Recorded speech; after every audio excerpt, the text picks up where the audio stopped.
Welcome to Tech on Deck.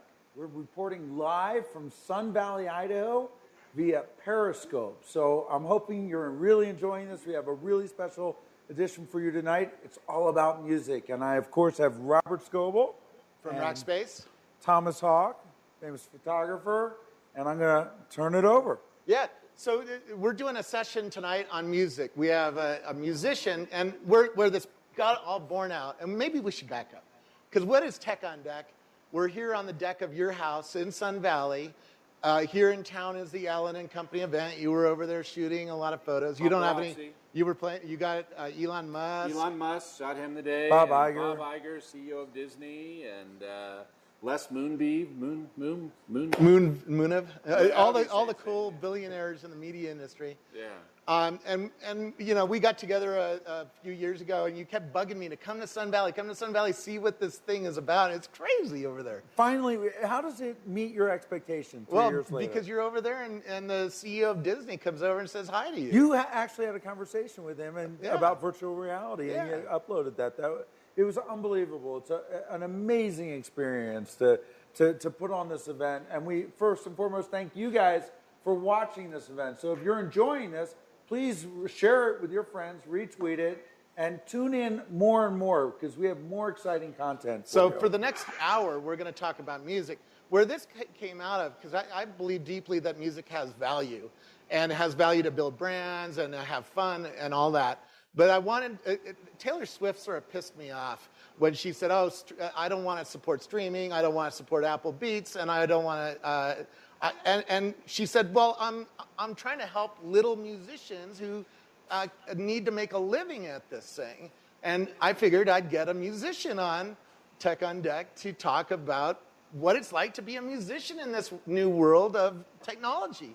Because these billionaires over here are talking about creating the next Spotify or the next Facebook, or buying Spotify, or doing away with Spotify. You know, I mean, that's probably the conversations they're having right now because Apple is going after Spotify pretty hardly, and we're going to talk about that in the second half of this hour.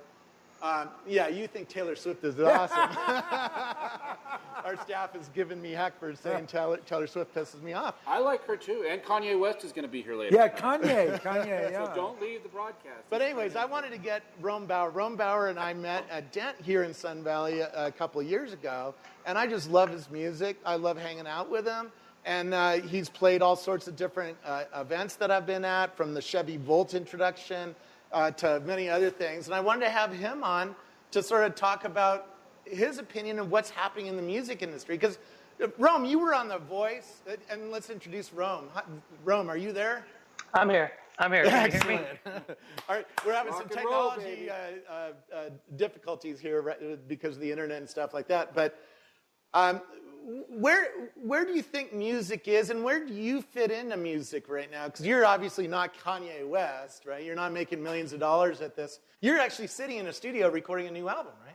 That's right. Yeah, and thank you guys. I just want to say first, thank you guys for having me on Tech on Deck. It's really important. I'm in San Francisco right now at Different First Studios. We're actually making my new record right now. Just wrapped up day one of guitars and doing all kinds of crazy stuff, and it's a lot of fun. And I have to say that even when you're creating something and you are putting your heart and soul and all your energy in something, it's interesting now when you ask yourself why. Where is it going? Does it matter? Because it used to be that the music business, I think, was a viable crapshoot that people tried to do. If they thought of themselves as talented enough, then they were going to move to LA or New York and try and climb that great ladder of success and be the next Kanye West or Taylor Swift. Now, you know, as we all know, the industry has changed a lot over the years. I personally make 99% of my income playing live. So I'm not affected, or do I expect to be affected in the same way as some of these recording artists that depend on income. Some of them are studio musicians or songwriters who are not out gigging. I'm a performer, so it affects me a little bit differently.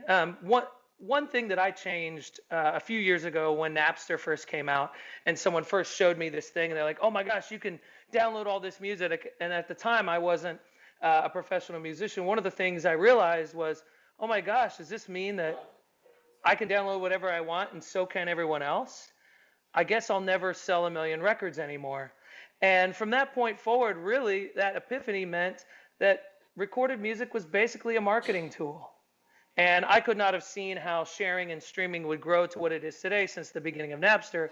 But that my mentality about music being ubiquitous and things that people are going to share and they're going to take if they want to, and that music is more of a marketing tool when you're an independent artist, that mentality has actually served me quite well, because it also made me trust the music fan, the consumer, a lot more.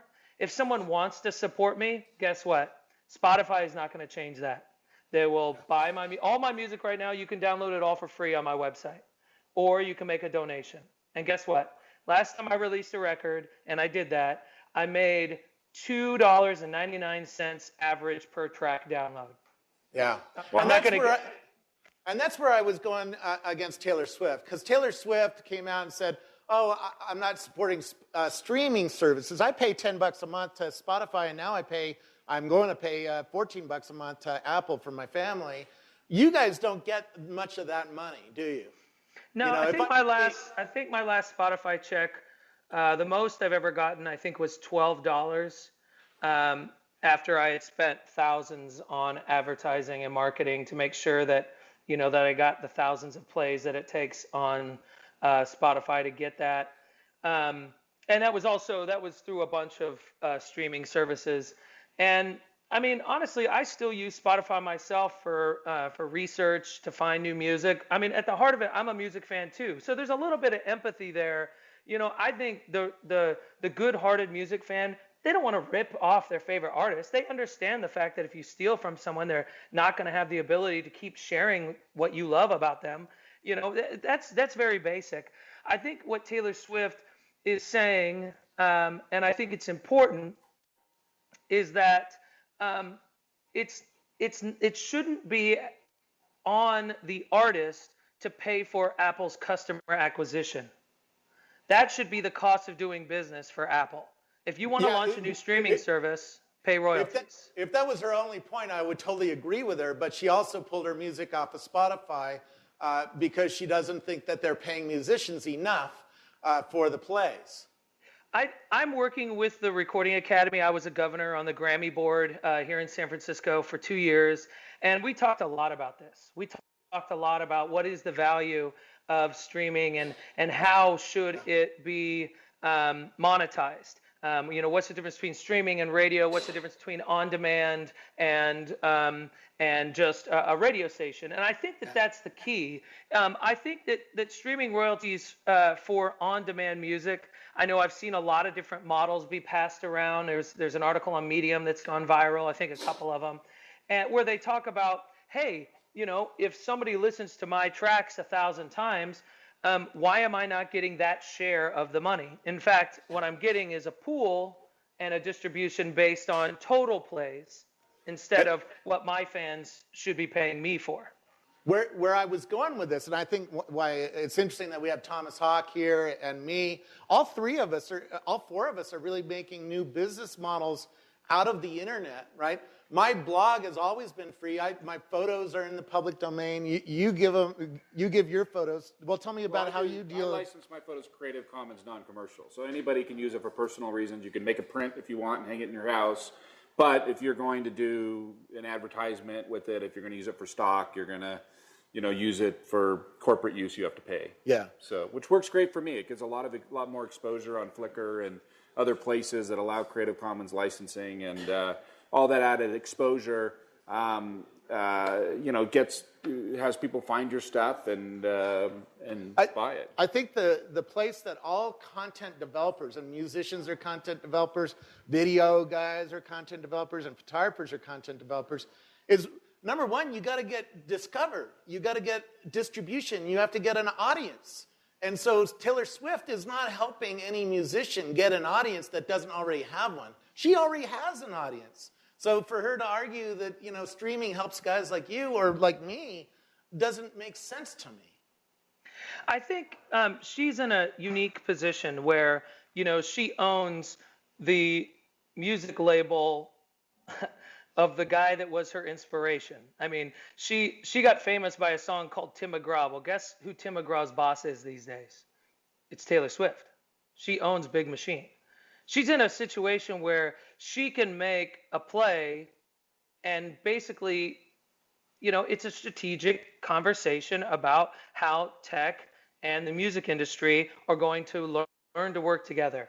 And it's a conversation that has needed to happen, I think, outside of lawsuits. I think it's a conversation about, yes, accessibility is important. I mean, like you, Thomas, my music being streamed and my videos being on YouTube and my music being on YouTube, for the most part, is kind of like a Creative Commons license. It's just assumed that music is going to be like that. No, I don't have a Creative Commons license officially on my music, but guess what? It doesn't matter. It's going to be used that way. Now, however, if, All Detergent calls me, or Chevy, call me. If they were to call and say, hey, Roem, we want to use your song on a commercial, at no point would they ever be like, hey, will you do this for free? But I have heard of a musician just recently from San Francisco whose music is in a very, very popular commercial right now. And they basically said, yeah, we want to use your song, but if you don't sign this agreement and let us just pay you, I think it was $1,000, we're just going to go to Jingletown and get the music anyway. So they just kind of held her at gunpoint in a sense, saying this is and this is an independent musician. Now, if this was on a major label, they'd be like, bullshit, talk to our lawyer. And so there is something that needs to happen so that independent musicians can leverage their art, especially if it's valuable enough to be licensed. And I just hear these stories again and again and again now where music is just not valued. And I think that's the conversation I heard when I saw Taylor Swift's post, not does streaming have value? I think it does. I think everyone knows it does. But the conversation we need to have is music has value. Yeah. Well, I think one of the hardest things, I think, for me in the business, of getting a brand out there is getting noticed. And I think it's the same for musicians. And given all the noise that the internet has to offer, you're in such a fragmented space. And how is it that you can go about getting yourself discovered? You're spending some money with Spotify. You said your advertising dollars in Spotify cost you more than the revenues you made. Same holds true for us with Facebook. We put out thousands of dollars in Facebook, and so I think as following the money. It was an earlier theme when we talked this morning. I don't know if you caught our segment, but how do you spend money and make money and get noticed and get through the clutter and the noise of the internet? Same with Elo or Elo. How is it properly? Elo. As well. So. Yeah, we're going to be talking about to startups tomorrow. They have the same problems, right? Yeah. How do you get noticed? I mean, it seems like in a way there's so many ways now to get your content out there. We're doing it right here with Tech on Deck. But how do you get the right eyeballs? It's almost an old problem. Yeah. But well, I think for me, like I mentioned, I play most of my music live. So for me, to reach profitability was a part of my business plan to begin with. I play solo, I play duo, I play trio, I play with a full band. Now, the reason why I made those different levels and how I scaled my startup was that I never wanted to say no to an opportunity. So that's what I did. And that also meant that I was super, super lean. I could still go in and take any job. So the goal for me, sustainability, was my first goal. Now that I've reached that and I can pay rent in San Francisco, which seems like a notable accomplishment for me, I don't have the same problems that maybe some of these companies have, where they have to reach mass market share to sustain themselves. And so that was, and maybe that's the same with a lot of songwriters and a lot of studio musicians. Maybe they do have that problem of they absolutely need to have 1 million hits on YouTube, or they need to have huge exposure in order to reach. It's just, for me, obviously, I'm in the studio right now wanting to make something that I feel like is a world-class recording. Like, I'm trying to make something that does have mass appeal, or and it's not necessarily pop music, but just of that quality. And we don't. We want to respect your time, because I know you're paying for your studio time, and we don't want to cause you problems. Do we have a Claire Parr online, or are we? Okay, because we were thinking of doing some music here and getting Philip Nelson on here and hearing some of your music and hearing some of your skills.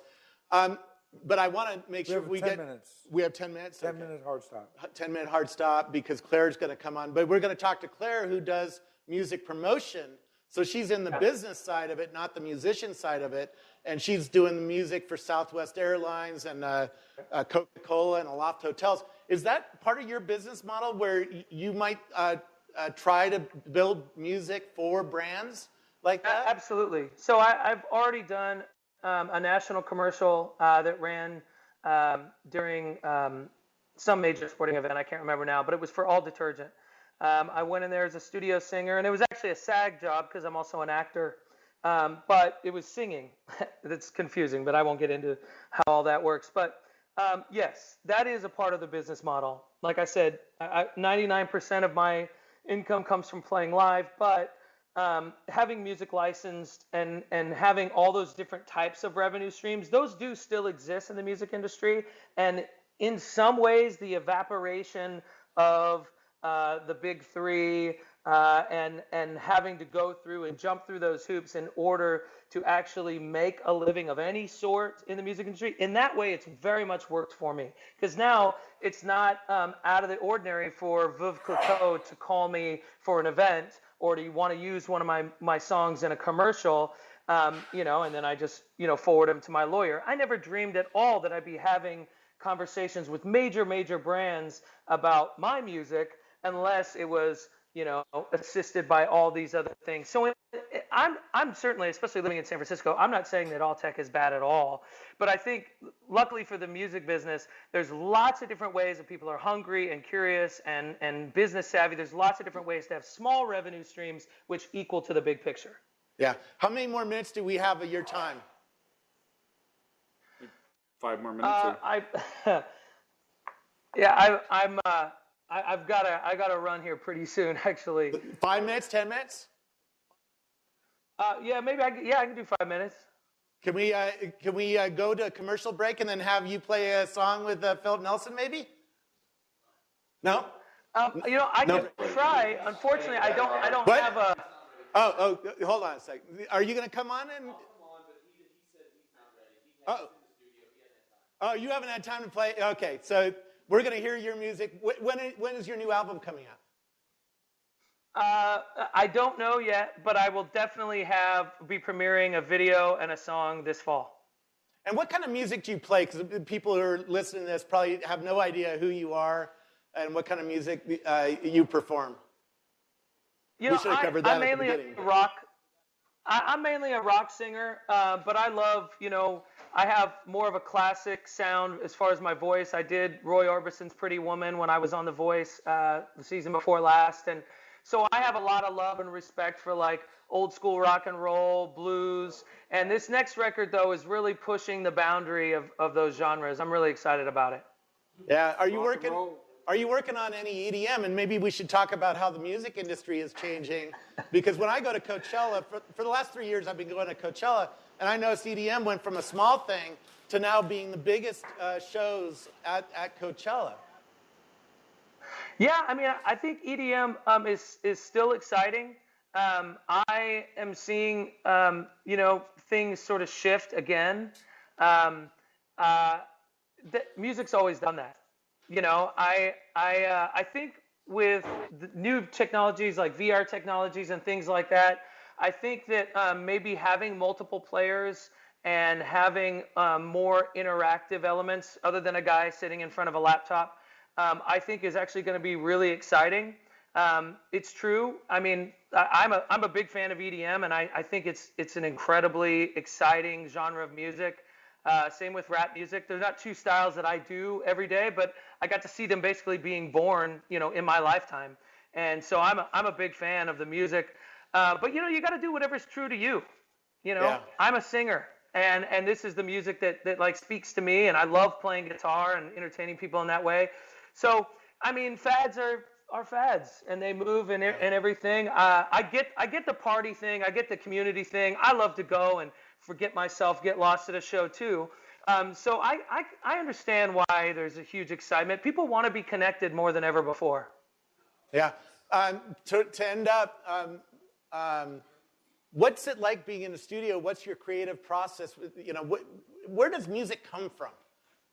Because we see you sing on stage or something like that, but we don't understand the process, the creative process that brings you music.